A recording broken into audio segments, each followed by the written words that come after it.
Ruth and Boaz, we seek to identify the margins that are in our lives and how this story helps us to reconcile the margins that are in our lives with the abundance that is also obtained in our lives. Each and every one of us is specially gifted with special abundance. Nobody sits here without a gift.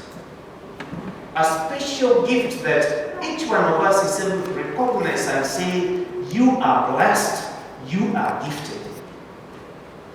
But equally, each one of us has a space of margin, a weakness that people cannot entertain.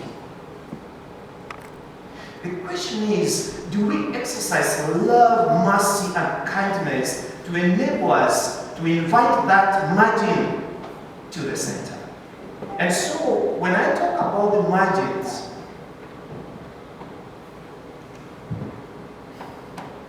the margins are locations, they are institutions, but they are also people.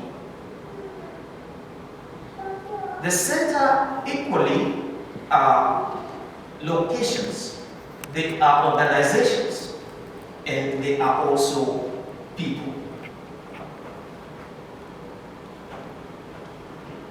I simply split my message into 3 portions. The first portion, I talk about hope in the midst of desperation.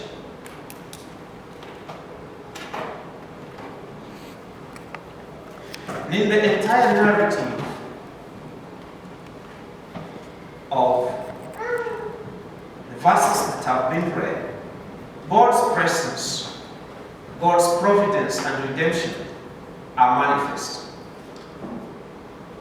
And my synthesis of this message draws out the overarching ethos of God's justice and peace in the story.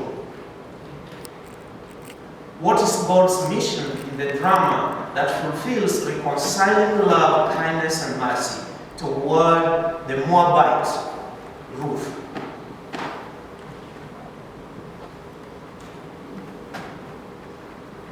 Naomi returns with Ruth in a harvesting season, having suffered the loss of the husband and the sons, and coming back with a stranger, a Moabite. The Moabites are people of the margins. For those of us who know the story, the Moabites were people who practiced idolatry, and they are people who are descendants of incest. They were not welcome. And so, Naomi coming back with this stranger, a Moabite, depicts a situation where the destitution of Naomi and Ruth the foreigner depicts courage and determination on the part of Ruth, who despite her situation and foreignness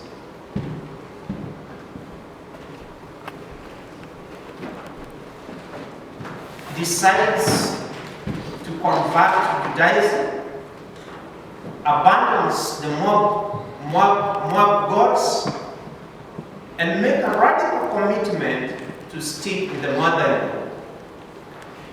And that in this very situation of desperation,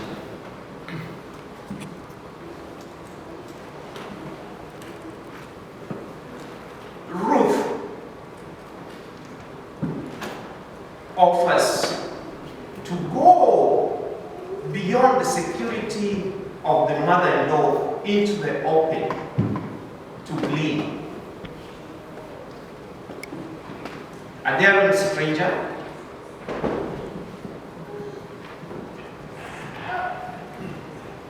but a stranger who confirms the ever-living presence of God with us, whether we are in abundance or we are in need, whether we are in abundance or we are in scarcity. And this comes through when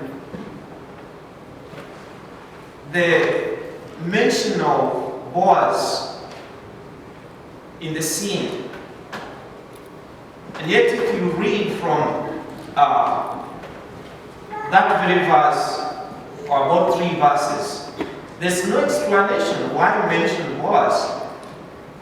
The only reason why Boaz is mentioned in this context, it could be depicting what I've just said, the ever-presence of God with us, whether we are in abundance or whether we are in the margins. But it also probably reminds us of God's reigning presence with the vulnerable.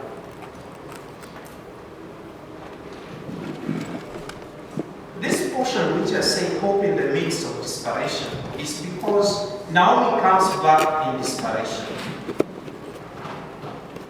They went into exile and she comes back having lost the husband and the sons. And she practically comes back to nothing. She's not able to access food.